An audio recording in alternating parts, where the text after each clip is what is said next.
Let's begin with an image. Close your eyes for a moment and picture Africa. What did you see?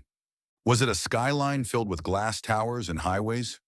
Or was it dry land, cracked earth, a thin child, maybe a fly on a face, a charity logo in the corner of the screen? Be honest, most people, when asked to picture Africa, don't see Lagos traffic jams or Nairobi tech hubs or Accra's growing middle class. They see poverty, they see hunger, they see aid. Now here's the strange part. Africa is the second largest continent on Earth. It has 54 countries, over 1.4 billion people, some of the fastest growing cities in the world, some of the richest mineral reserves on the planet, and yet, in global imagination, Africa is often reduced to a single word: poor. Why? Why is Africa always portrayed as poor? Not sometimes, not in specific contexts, but almost as a permanent identity. Today, we're going to unpack that question slowly, not emotionally, not defensively, just clearly. Because this is not just about reputation. It's about power, it's about economics, it's about psychology, and it's about who controls the camera. If you're new here, this channel tells African history and global power like a living story. If you value thoughtful, layered breakdowns, subscribe. We don't shout, we examine. Now let's go back to that image in your head. Imagine the world as a giant stage. On that stage, every region is given a costume. Europe gets tailored suits and old cathedrals. America gets skyscrapers and tech campuses. Asia gets megacities and factories. And Africa? Africa gets dust. But costumes are not reality. They are narratives. And narratives are design. To understand why Africa is portrayed as poor, we need to understand three things. First, history. Second, media. Third, incentives. Let's start with history. For centuries, Africa was not portrayed as poor. In fact, early European accounts described wealthy kingdoms, powerful rulers, and organized cities. Mansa Musa of Mali was described as so wealthy that his pilgrimage to Mecca disrupted entire economies. The Kingdom of Benin had walls and art that shocked European visitors. Timbuktu was a center of scholarship. So what changed? Colonialism changed the camera angle. When Europe began colonizing Africa aggressively in the late 1800s, it needed a story to justify conquest. You cannot walk into someone's house, take their furniture, and call it noble unless you first convince yourself and your audience that the homeowner is incapable of managing it. So Africa was reframed. Instead of being seen as complex civilizations with strengths and weaknesses like any other, Africa was portrayed as primitive, backward, in need of guidance. Poverty became a moral argument. If Africa was poor and chaotic, then empire could present itself as rescue. Roads, railways, order, Christianity, trade. The colonial narrative was simple. We are not conquering, we are uplifting. But here's the twist. Colonial systems were designed to extract wealth, not to build balanced economies. Infrastructure was built to move resources outward. Mines were dug to supply Europe. Cash crops replaced diverse agriculture. Artificial borders grouped rival communities together and split others apart. Imagine a tree. Instead of watering the tree so it grows strong roots and branches, you cut off its fruit every season and ship it overseas. Then you look at the tree and say, why does it look weak? Colonialism drained value. After independence in the mid-20th century, many African nations inherited borders they didn't design, economies dependent on exporting raw materials, and political systems shaped by colonial rule. That is not a clean starting line. That is a relay race where someone hands you the baton after tripping you. But even that is not the full story, because poverty is not just about conditions, it's about comparison. Africa's portrayal as poor is magnified by how global wealth is distributed and measured. The global economic system, dominated historically by Europe and later the United States, sets the benchmarks. GDP, credit ratings, currency strength, stock markets.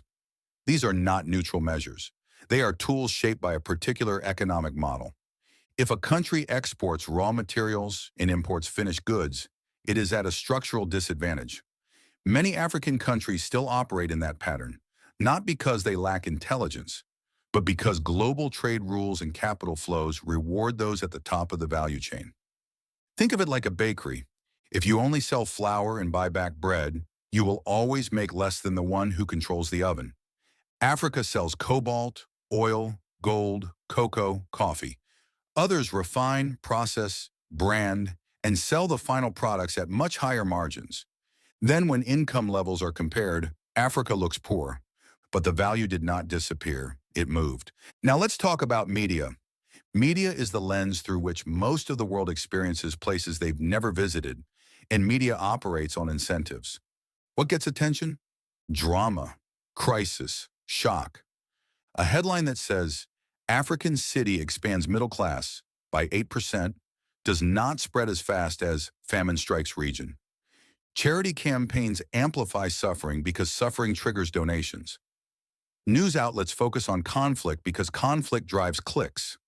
Over time, the repetition creates an association. Africa equals crisis.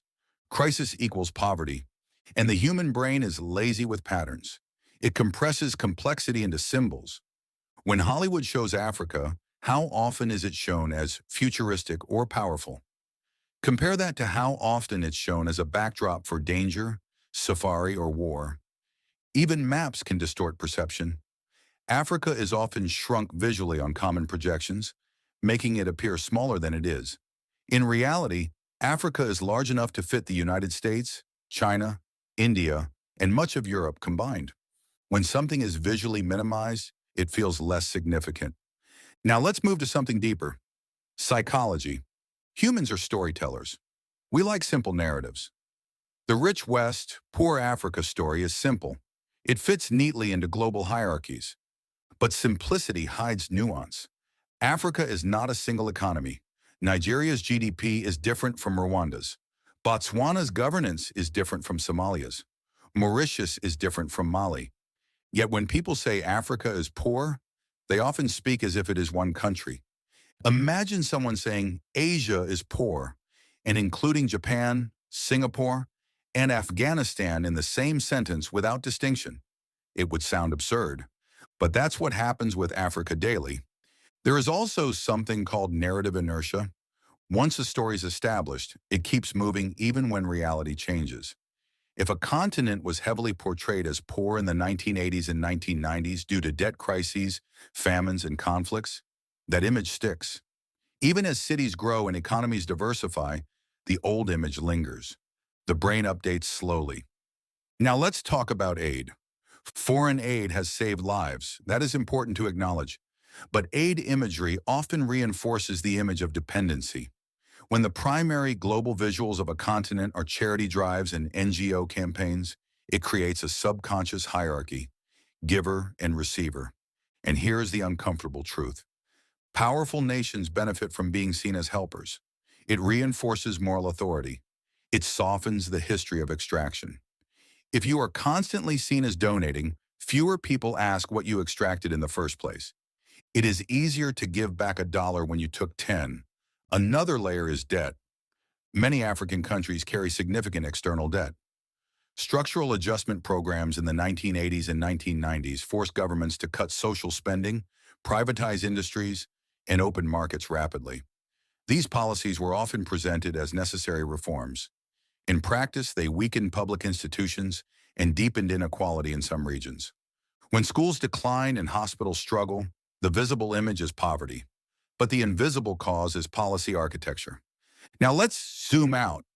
Global inequality is not random. It is the result of centuries of capital accumulation in certain regions. Europe industrialized early, extracted resources globally, and reinvested profits into innovation and infrastructure. The United States benefited from vast land, labor exploitation, and later technological leadership. Africa's development was interrupted repeatedly. Slave trade, colonial extraction, Cold War proxy conflicts, debt crises. Imagine trying to build a house while someone keeps removing bricks. Then when the house looks unfinished, they say, "Why can't you build?" There is also the role of corruption and governance failures within Africa itself. We cannot ignore internal responsibility. Some African leaders have mismanaged funds, suppressed opposition, and enriched themselves. That contributes to poverty and reinforces the narrative. But here's the nuance. Corruption exists globally. Financial scandals in Western countries involve billions. Yet those societies are not portrayed as inherently poor or incapable. Their failures are treated as exceptions. Africa's failures are often treated as proof of identity. This double standard matters. Now let's talk about growth. Several African economies have experienced significant growth in the past 2 decades. Technology hubs in Kenya, film industries in Nigeria, renewable energy projects in Morocco, financial innovation in Ghana. But growth stories rarely travel as far as crisis stories. Why? Because crisis confirms expectations. If you already believe Africa is poor, a famine story feels believable. A tech boom feels surprising and requires mental adjustment. Media often feeds what audiences already accept. There's also something geopolitical at play. If Africa is seen as poor and unstable, it justifies foreign military presence, foreign investment terms that favor outsiders, and political influence. Weakness invites management. Strength invites negotiation. If a continent is viewed as rising and strategically powerful, the tone changes. Notice how conversations around China shifted once its economic power became undeniable. Language moved from developing nation to rival superpower. Perception followed strength. Africa's strategic importance is growing. Critical minerals, young population, renewable potential. As that grows, you will see narratives slowly shift. But old stories die slowly. Let me give you a simple metaphor. Imagine a school where one student was bullied for years. Everyone got used to seeing that student as weak. Even after they grow taller, stronger, smarter, classmates still expect weakness. They relate to the old image. Africa, in global imagination, is that student. But reality is more complex. Africa has poverty.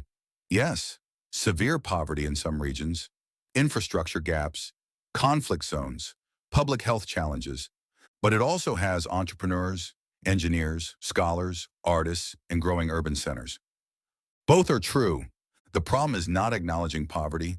The problem is making poverty the entire identity, because identity shapes policy. If investors believe Africa is hopeless, they invest cautiously or demand higher returns. If policymakers assume instability, they prioritize control over partnership. Narratives are not harmless. They influence capital flows. There's also the issue of measurement. GDP per capita is often used to rank countries. But GDP does not measure informal economies well, and Africa has large informal sectors. It also does not measure cultural wealth, community resilience, or ecological assets. If you only measure money passing through formal channels, you miss a significant portion of economic life. Now let's address a hard question. Is Africa poorer on average than Europe or North America? Yes, by conventional economic metrics, many African countries have lower average incomes. But portrayal is not about statistics alone. It's about emphasis. If every documentary about Europe focused only on homelessness, unemployment, and crime, you would form a skewed view. Yet those issues exist there too. Africa's portrayal often zooms in on the worst angles. Why? Because global storytelling power has historically been concentrated outside Africa. When you don't own the camera, you rarely control the narrative. But that is changing. African filmmakers, journalists, and creators are telling different stories. Social media has allowed African cities to show themselves directly to the world. Diaspora communities are reshaping perception. The more diverse the storytellers, the more nuanced the picture becomes. Let's bring this together. Africa is portrayed as poor because colonial narratives framed it that way. Extraction weakened its economic base. Global trade systems keep it at the lower end of value chains. Media incentives amplify crisis over progress. Psychology prefers simple stories. Aid imagery reinforces dependency frames. Internal governance failures add fuel. And powerful nations benefit from the perception. That is a web, not a single cause. Now here's the final thought. Perception is slow to change, but it does change. Japan was once portrayed as backward in Western media. South Korea was once seen primarily as war-torn and poor. China was once viewed as a cheap manufacturing zone. Over decades, as economic power grew, narratives shifted. Africa's story is still being written. The question is, who will write it? If Africa continues to move up value chains, invest in education, stabilize governance, and tell its own stories, the costume on the global stage will change. But that requires both internal reform and external honesty. So next time you hear someone say, Africa is poor, ask them, which country? Compared to what? Based on which data? And who benefits from that image? Because a continent is not a stereotype. It is 54 nations, thousands of cultures, and over 1 billion lives moving in different directions at once.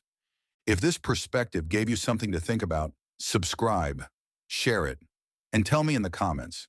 When you first pictured Africa, what did you see? And has that image changed? Stay curious, stay critical, and remember, sometimes the story says more about the storyteller than the subject.